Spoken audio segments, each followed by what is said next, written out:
Hello, everybody. Welcome back to the SOM TV podcast. My name is Jason Wise. On March 10th this year, a series of events were put in motion where a run on a bank called Silicon Valley Bank started, leaving this bank with a negative balance of $958 million. Now, why am I bringing this up on a wine podcast? Because it affected more wineries than you can possibly imagine. On today's podcast, I'm going to speak with Sarah Puhl, who is the founder of Boxed, a premium boxed wine company, to talk about the incredible effects that this small 24-hour period has and is going to have on the entire wine business in the United States. Before we get to that conversation, I want to remind all of you that SOM TV has over 500 hours of the absolute best educational and entertainment you can find in the culinary space. On March 28th, we have a brand new Behind the Glass documentary launching on the incredible story of Ross Knoll Vineyards. This is a 7-year project where we filmed an entire process of planting all the way till the third harvest of a vineyard. And it is really an incredible, long project. So I'm so excited to bring it to you. And Diane Carpenter, who founded it, is an immensely entertaining person. So you're going to love that on March 28th. Go to somtv.com and make sure to subscribe. Tell your friends, your dog, and your parents. Really helps us out. Without further ado, my conversation about how the current financial crisis affects the wine business. So Sarah, it's great to have you on the SOM TV podcast. I wish that it was under better circumstances, I guess, considering you have every right to be here for 1,000 other reasons. But right now, we're going to talk about something that has been paramount in the news, which is the current financial. Would you call it a collapse? How do we start this debacle? Thing? Debacle. I think debacle. A good debacle. Yeah. So, a lot has been said about the tech industry and the overall financial issue going on with the banking system in the United States. I don't know that a lot of people understand how much this affects the wine industry. And you were kind of an interesting one to bring on because you overlap in a weird way, sort of with tech and, innovation and wine. I just want to ask you from 20,000 feet, what happened? Yeah, I mean, what happened from 20,000 feet is the bank collapsed. That's a big thing. And how does a bank collapse? I guess there's probably a lot of reasons, all of which I'm not educated on. But in this particular case, the bank had a lot of bonds. The feds raised interest rates, and they lost a lot of money. And then they made an announcement, and venture capital, which is the partner of Silicon Valley Bank, and obviously innovation in this country, said, hey, entrepreneurs, take your money out. And that run on the bank ultimately led to its collapse in less than 48 hours from their announcements on Wednesday. I mean, it is a stunning, fast, quick picture into, the capitalization of banks, actually. So it's an education that I'm getting on the fly. Yeah, well, as if selling wine and the way you sell wine wasn't hard enough. Yeah. Now you have to get on podcasts like mine and speak to the financial crisis, which is interesting, which leads me to my next question. And we'll get to what you do, and which is fantastic. But why does this have anything to do with wine? Why does Silicon Valley Bank's collapse have anything to do with wine? Why are you on a wine podcast? Yeah, totally. It's interesting. I think a lot of people, and this was one of my things as this was all unfolding in the early days, I think intellectually people think Silicon Valley Bank, venture capital, tech bros, the whole, some healthcare tech, ed tech, any kind of tech. But they're not thinking about consumer and wine. And Silicon Valley Bank has a very big wine practice. I think it's 2% of the bank's work is actually in the wine industry. So as this was all unfolding in, Napa, there was lots of different social activities happening. And this was the topic because Silicon Valley Bank is a big partner to the wine industry. So that's why. I mean, they were a big partner in debt and obviously in banking for my friends in the wine industry. So last weekend I was up in Napa. This was like the right when this happened. So I had a screening up there, and I would say that there was an air of I'm trying to think if it was like the air of like somebody died or a funeral across the entire valley in Napa. Yeah. And it was a wild situation because I was texted that this happened, I believe, very early in the morning, I think was when it started happening. Yep. and it started falling like dominoes. And I didn't realize how many people Silicon Valley touched. We'll just take Napa as a petri dish because I'm sure it's across Sonoma and anywhere else. Why did a bank like this end up in the wine sector? Because I've heard stats that this is a huge percentage of organizations, businesses, individuals that this touched. I won't name names, but many people that are very important to SOM TV, our films are or have been panicking a lot. Listen, I don't know exactly how Silicon Valley Bank became like the wine bank, but I would, and I feel like I've heard this in my conversations with my bankers. I mean, part of it is you have entrepreneurs who had debt facilities and all sorts of things and did banking and mortgage. I mean, Silicon Valley Bank did a lot for entrepreneurs. And then you have a successful startup, and what do people want to do? They want to skip through the vineyards and make wine. And the bank was there to support. I'm just picturing all these tech bros know, right? arm in arm, just skipping through the vines. I know, but look, Gavin Newsom banked with the bank, right? His winery Odette, and I think he has 3 wineries now. And that's the thing. So they became a big partner. Also, I'm sure they produced the State of the Industry report every year that was so thorough and gave you a deep understanding of what people's preferences were, how they were buying it. I mean, one of the major outlets for research for me as I was contemplating starting Boxed and understanding what the industry looked like and where the opportunities were. So yeah, I mean, I think a big piece of it is as you're sitting in the middle of Silicon Valley and they're in the middle of wine country, it made a lot of sense for the bank to get involved in people who wanted to be entrepreneurs or business leaders in the wine space. All right, so why don't we go right into what it is that you do and how you found yourself? Now, we should say a couple things. Over $250,000 because the FDIC, they insure. Yep, up to $250,000. $250,000. Yep. And so anything above that, there's the risk on a collapse that you just flat out, and correct me if I'm wrong, you just lose that money potentially. Yeah. You could lose it. Yeah.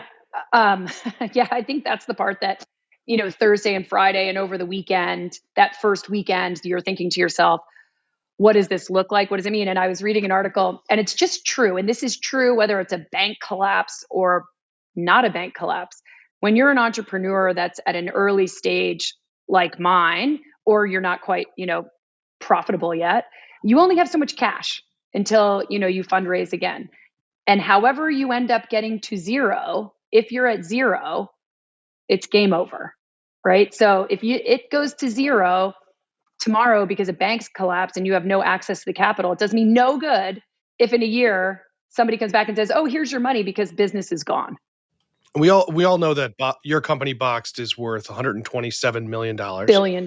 And you $1 billion. So I could have single-handedly saved the bank myself, but I decided let's let the feds do it. Yeah, that's very, very noble of you. So what is it that you and your team did here? Let's get this out, because I think what you did is pretty impressive, and obviously you're at the early stages, but what is Boxed? So what is Boxed? What did you create? Yeah, so I, first of all, I did not set out to be an entrepreneur just in life in general. That was not I didn't think that was like my life's mission.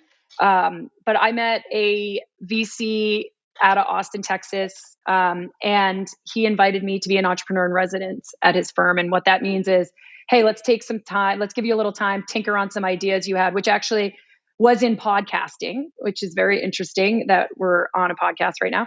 And run from that. Well, I obviously did. I went in the total different direction. Although what I could have done is wine and podcasting, and I could have been like you.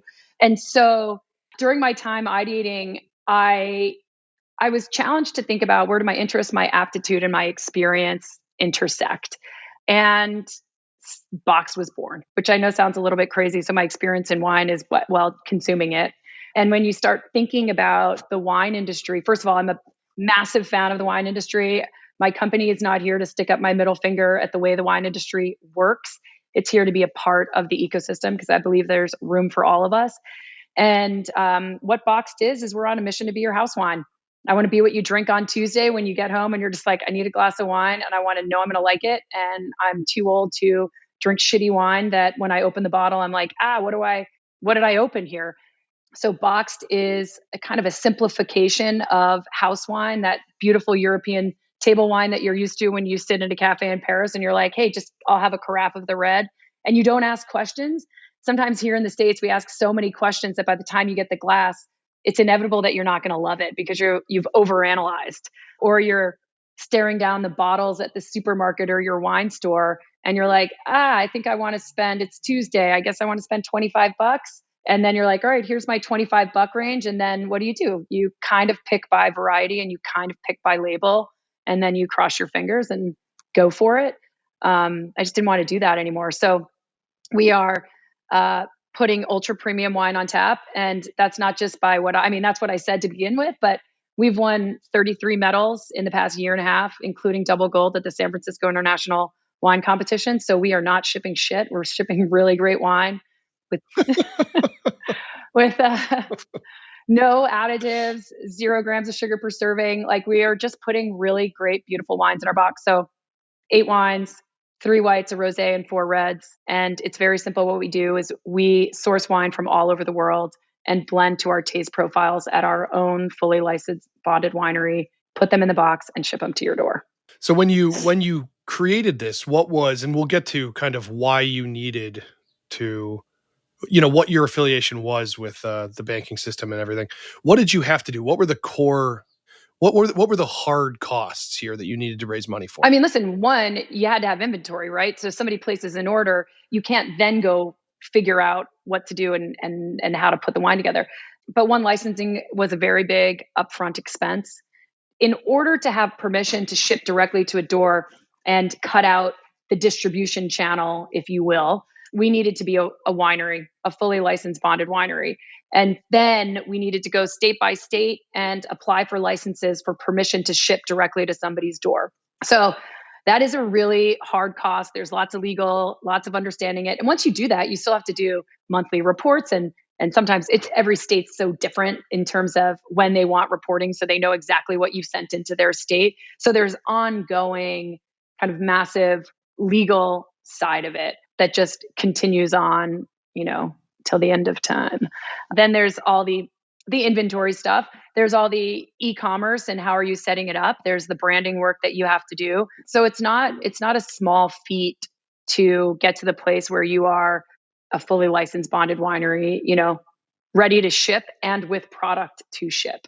So when you approach this bank, I'm trying to figure out which angle to hit this from, because for you, you took money people invested and put it in Silicon Valley Bank. Is that how it worked for you? Yeah. So essentially what I did is, and everybody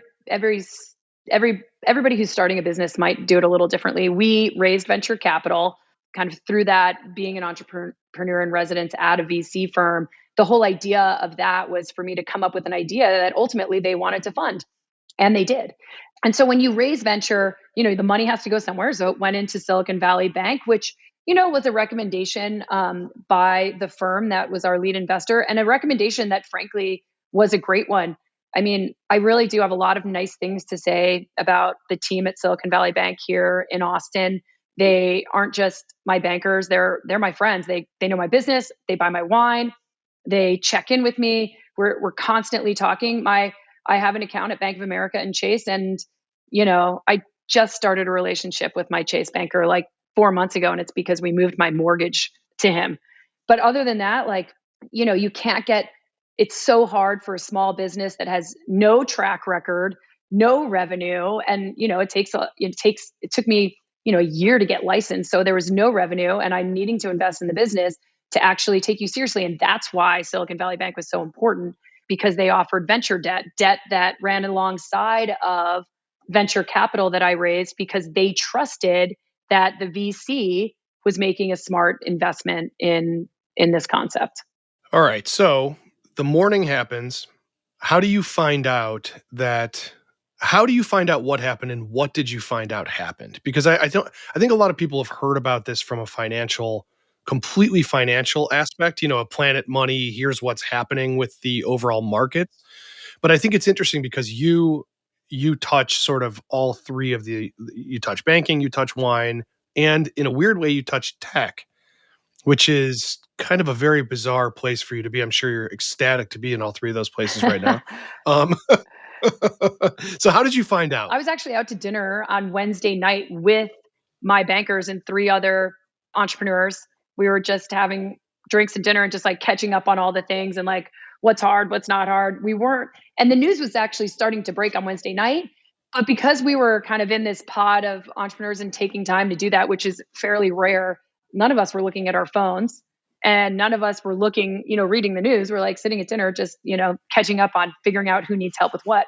So, I get home, I go to bed, didn't read the news, wake up, take my 5-year-old to school. And I'm actually wearing my Silicon Valley Bank hat at drop off. An entrepreneur that I talked to almost every day in the parking lot was like, "Hey, look at you, solidarity with the bank. Love it." And I was like, "What are you talking about?" And jump in the car and just like pull up. And I'm like, "Wait a second, what is happening here?" And so that's exactly how I found out, sitting in the parking lot of my kids' school here in Austin, wearing my Silicon Valley Bank hat, not realizing that I'm making a statement as I'm walking through the school that my kid goes to, because there's a lot of entrepreneurs at the school. And so, that's when you start to read and say, "Hey, what's really happening here?"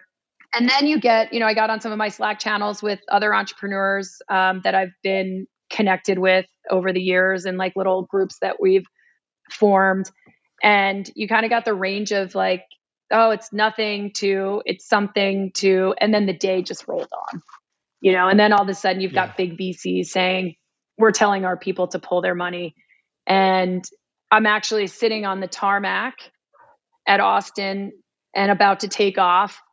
And that's when I saw Peter Thiel was like, "I'm telling everybody to pull their money out of the bank." And that's when you're like sitting there. For reference, Peter Thiel is an angel investor in Facebook, really famous. PayPal guy, one of the big PayPal guys. PayPal guy. Yeah. Tech bro, would you say? Haven't we come up with a word yet? No, I don't know that we have. But Peter Thiel sits there in his like Hugh Hefner robe of tech bros, I would say. Anyway, so Peter Thiel. So yeah, he says that. And that's when you start to say, as an entrepreneur, I think that's the thing in these early stage pieces of the company. Like I said, when you're not quite at profitability yet, you're forced with saying, what is everything I can read right now? Who can I talk to? Who can I ask? Because I feel like I have big choices to make. You start trying to make them. Well, it's a weird thing to think how helpless you are, but it's still, not that this helps you feel any better, but it's not your fault. I mean, it's not like anything you did would have led to this not happening. So the question I have for you is, did you react? Did you take your money out? Did you panic? What was your initial response? And how did that play out? Yeah, I mean, at the end of the day, I've given up on panicking. It serves me no purpose. So I'm not a big panicker. I'm like more of a get in the shower, cry for 10 seconds, get over it, and keep moving kind of gal. You're like, that's good. Ah!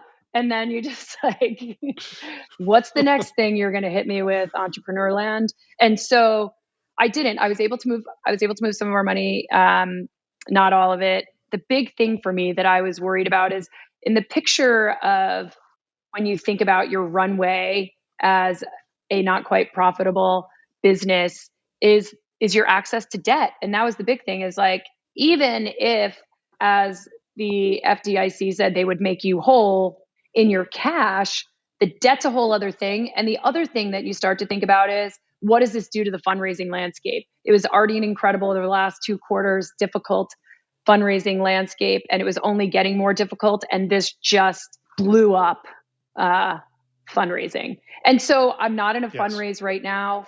But the real question for us, and that's what we're dealing with right now, is what does this look like? How are we looking at the cash we have, the debt facility we have that we're trying to make sure is secure, and say, what adjustments do we have to make?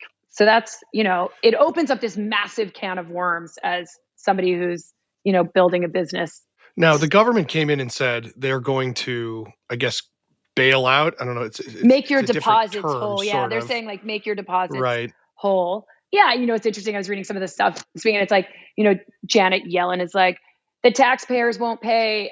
Yeah, but at the end of the day, somebody pays for it. So let's be honest. Bank fees somehow your bank fees are going up. Something's going up. Your tax, something's going up. And we will all pay for this. Everybody will pay for this. So when that money, has it become available? The money that you had in the bank, is it now able to take out, or how is this shaken up? We're working on it. The Okay. access in and out has been rough, and we're working on it. Do you guys have enough liquidity to stay alive currently? Yes. Yes. And I mean, yeah, I mean, you must, because you have all your hair still, Yeah, which is I good. do have all my hair. Um, And you know what? I think like that's, I mean, it's part of the ride, right? And one thing I'll say about our team, yeah, it's a wig. Wouldn't it be funny if I just like took my hair off right now and you were like, oh shit? Um, That'd be good. I would do the same thing. It would look awesome. oh, that would be awesome. What's that movie reference where they all have no hair with Dan Aykroyd? Oh, something's got to give, or Ah, nothing but trouble. Nothing but trouble. Yeah. Oh my God, did you just pull a nothing but trouble reference out of here? Yeah. There's like no one's seen that movie on this except you and I. I Uh, love that, with the bone roller yeah, coaster. That's exactly. kind of what it feels like, just like going through this process. That is what being an entrepreneur feels like for sure. Oh, trust me, I can tell you. I started a streaming service with 3 other people. I can tell you right now. I would recommend everybody just go get your CPA or go into HVAC, heating and cooling. Do not do this. Yeah, be This is like a not. brain It's not surgeon, for the faint of anything. heart. Yeah. Yeah, or a brain surgeon. I'm thinking air Whatever. conditioning, but that's fine. Plumber. A plumber, anything where there's job security. Yeah. Okay, so when you were able to get your money out, are you going to put it into a more traditional bank? Are you going to keep it with I'm gonna this bank? listen. How do I'm you? gonna diversify the hell out of that money, because you just have to. You know, if I'm being really honest, SVB, the Bridge Bank, Silicon Valley Bridge Bank, and I love my local bankers. Just so we're super clear, they're awesome. This is not them, but the mothership, the new CEO. It's like all of a sudden we're kind of acting like nothing happened. And the communication you get is kind of like, we're open for business and everything's great. Yay. We got an email last night from them being like, everybody needs to put their money back because we're open for business and we're trying to work some deals so we can sell the bank.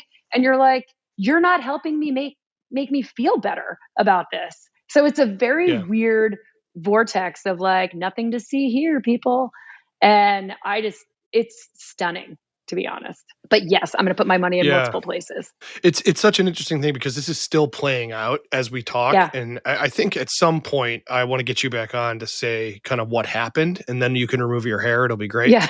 But but for the moment, business for you operates, right? You Business guys are operates. I mean, shipping out wine. yeah, thankfully we're shipping out wine, we're telling our story. And I think that's one of the, what silver lining, maybe it's giving us a voice and that's helpful so that people can hear about, the range of innovation that's happening in this country and how people can participate in powering, the economy. Because the reality is, every business starts out tiny. They don't pop overnight.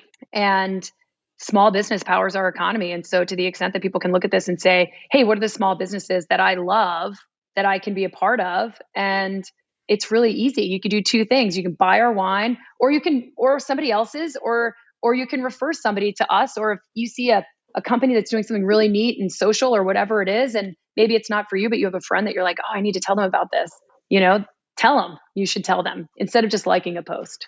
Yeah, that's right. Liking a post does not do much. As far as my experience with the wine industry is, if they are rich, it's because they were before wine, generally. Yeah. And I don't mean to say that wine can't be profitable. So what but you're I can, saying but is I can I'm say the that. asshole that came in to try to do it backwards. So listen, I told you I started a streaming service. You're in a better place. So what I can say though is that people who work in the wine business and really started from ground zero. I don't mean they started with, a bunch of Ford dealerships and then made a winery. Yep. I'm talking about they made a winery and built up.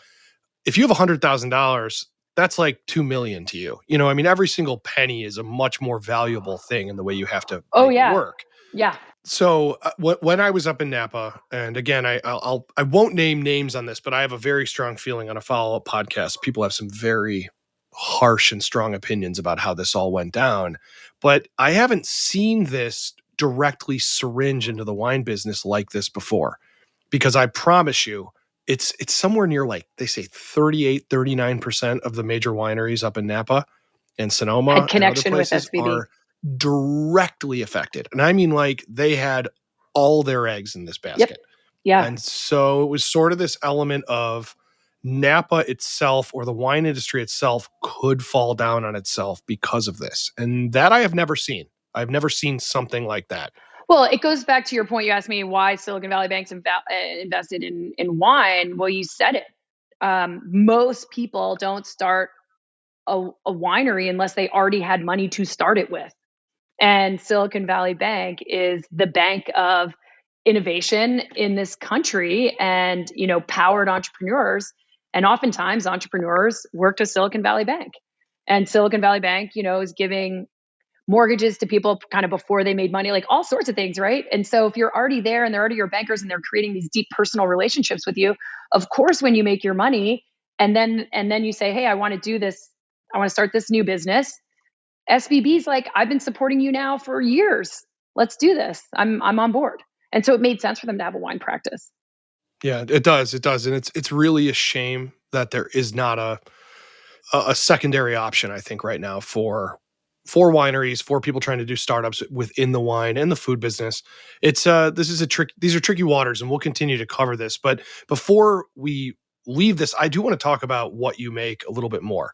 So how hard was it to convince people, and I'm sure it's an ongoing process, to convince people that premium wine can exist in the form of a box? Because I think for me, I grew up in the Midwest, and I've talked a lot on this podcast that my entry point was Franzia, Oh, yes. on the Easter brunch table, and it came in a box. And so how do you overcome people's stigma with putting wine in a box? There's a lot of elements to it.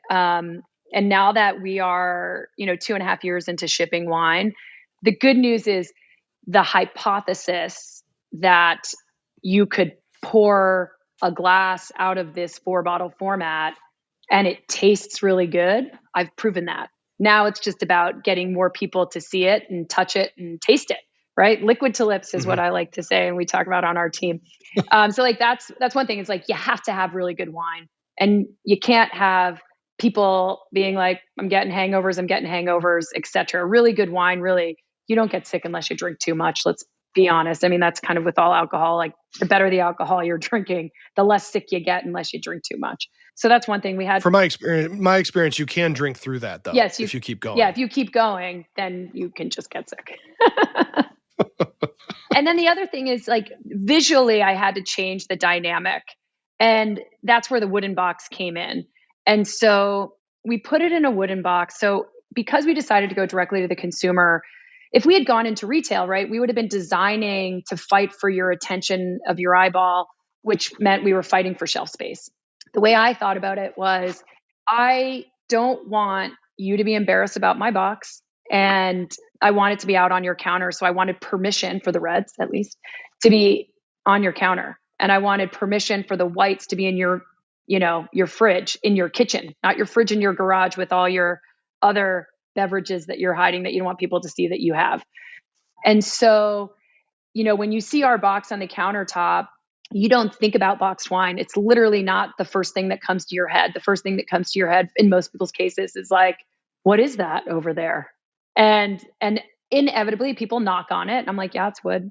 Inevitably, when people get it for the first time, they knock on it. People love to knock on the box. It's actually kind of funny. And then they taste it. And then they're like, oh shit, this is good. And then they tell somebody. And so I love when I get somebody who is, a self-proclaimed wine expert. We have one guy here in town. I love it. There was a golf tournament here in town, and it was like a Ryder Cup style thing in a country club. And I went to one of the groups Monday night kickoff pizza and wine evening. And they're like, well, when this guy comes, if he likes it, then it's good, blah, blah, blah, blah, blah. Well, this gentleman, I won't say his name just in case he ends up listening to this because he'll know. This gentleman, who has the same name as my daughter, has bought quite a bit of our wine and continues to buy it and buys multiple. And he's, on a first name basis with our head of our concierge team. And he's like, this is great house wine. And that's it. I don't want to be every single bottle. That's not what I'm asking you to do. I'm just saying drinking from a box is just a smarter way to drink wine at home. And when people taste it and they're like, oh, it's a great value. That's what people want, that value equation, plus it's just smarter. And so it's just like one person at a time. And then, things like this, like people are like, wait a second, you're going to pay attention to this box wine, and then you keep going from there. Yeah. No, it's great. What do you offer wine wise? I'm just curious as a drinker with children Yeah. How old are your who kids, needs by to the drink way? because I have a 6 and a 10-year Oh, old. 6 and 10. I have a So both 5-year-old. Yeah. both little girls. Oh yeah, Yeah. my daughter. Yep, 5-year-old daughter. I just have one. I can only do one. That was good enough for me. But I have 8 wine babies, and we name our wines by number: 1, 2, 3, 4, 5, 6, and then we have number 9, and then 4, 5. So real quick, 1, 2, and 3. 1 is a really light, bright, crisp. Most people would be like, oh, a Sauvy B style. 2 has a little bit of that oak butterscotch vibe. I like to call it Rombauer light for those that, Rombauer Light. yeah, for those that need a little butter in their glass. And then number 3 is our white that has just like a little bit of palatable sweetness. And we don't lead with variety intentionally because our 5 senses work together. And I think one of the things that used to annoy me about I just moved to Texas a couple years ago from San Francisco. I lived in this city for 22 years, and so spent a lot of time up in Napa and Sonoma. And you'd go Sure. wine tasting, and everybody be around, and they're like pouring, and somebody's like, "Oh, I can smell asphalt. Oh, it's so good." I'm like, "Asphalt doesn't taste good." I wouldn't know because I haven't tasted it, but it was like consensus tasting, which I find to be annoying. I'm like it or don't like it. Like, you should like what's in your glass. And when you lead with Chardonnay is such a great example, because you and I both know that Chardonnay does not have to taste like butter or oak or whatever you want to call it. You know what I mean? But oftentimes here in the United States of America, it does, or that's what the perception of it. And so people will come to tasting and be like, "Oh, I hate Chardonnay, blah, blah." And then they taste our number 2 and they're like, "Oh my God, I'm a diehard number 2." And if you lead with variety, you start telling people things that they think they know about what it's going to taste like versus just tasting it. And so it's not that we don't talk about it, it's that we say, "Hey, let's just taste through the numbers. Let's find your match, and then let's unpack the bag."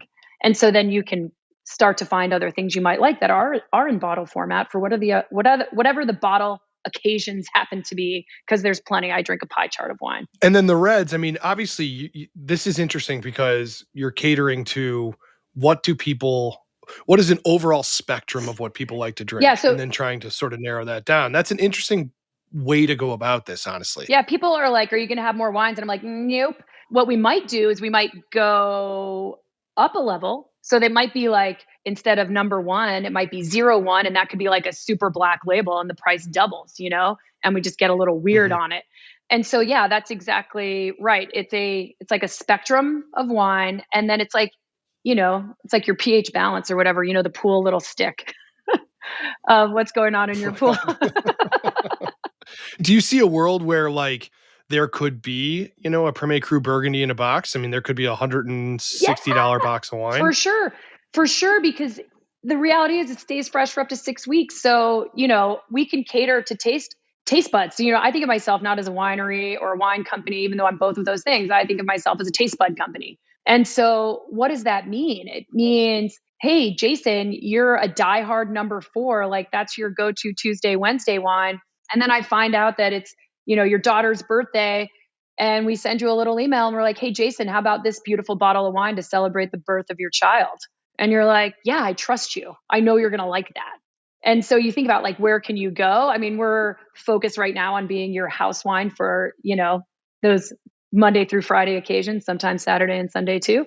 But I think that Sometimes Tuesday. yeah, all the days. But, there's kind of this expansion of where you can go when you focus on taste buds and what the taste bud wants.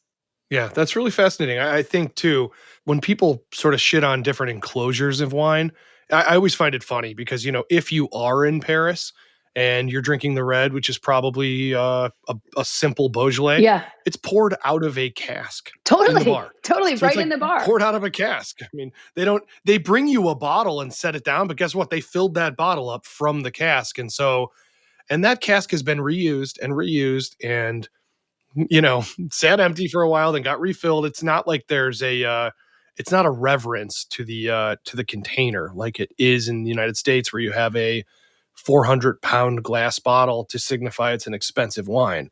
It's a very different thing in Europe. And I think that's a really fascinating way to approach this. I really do. Yeah. I mean, listen, right now it's about speed, right? Because you need to move fast enough that you can be capital efficient and grow fast enough so that we can, live forever. But yeah, it was always my thing. You never ask when you're sitting, like I said, at a cafe in Paris, like, what's your house wine? You're like, just give me a carafe of the house wine. And they're like, do you want the large or small? And I'm like, I want the double large. All right. Like, let's roll. And then you might ask like, hey, where did this wine come from? But other than that, like you're just like, it tastes good. You're like, this tastes good. Yeah. The only disadvantage you have is we're not in Paris. Well, I think we should just all pretend. We're in Paris. Get That's a baguette and pretend. Well, this is great. Sarah, this is great. Tell everybody where they can get your wine. You can head to Drinkboxed, BOXT with a T, not a D, a T, drinkbox.com. And if you use the code SAVESMALL, you'll get a little discount on your first order. That's great. That is fantastic. And I hope everything sort of calms down a little bit for you. I know that this is hard enough having a business and running the logistics and all of that without having to worry about whether or not the money's available to do it. So listen, we will press on. We're fired up. Like, this is not the way we go down. In fact, we don't go down at all. And some bank blowing up is like nothing. Like, fine, let's roll. You're like, I'll make this wine in the middle of a war. I don't even care. I mean, that's exactly right. Yeah, I'm in a banking war right now, and I accept. Well, Sarah, I look forward to having you on to get an update on what the hell happened, and for everybody following the financial situation, there's plenty out there to see. I will say it's changing almost like hourly on how things are shaking out. So, from the wine perspective, it's an honor to have you on. Thank you, Sarah. I want to thank everybody for listening. We're going to have Sarah back on because this is something that is going to be playing out over the next weeks and months. It's really, really, really going to have a tremendous impact on the wine business. I'm mentioning the tech sector as well.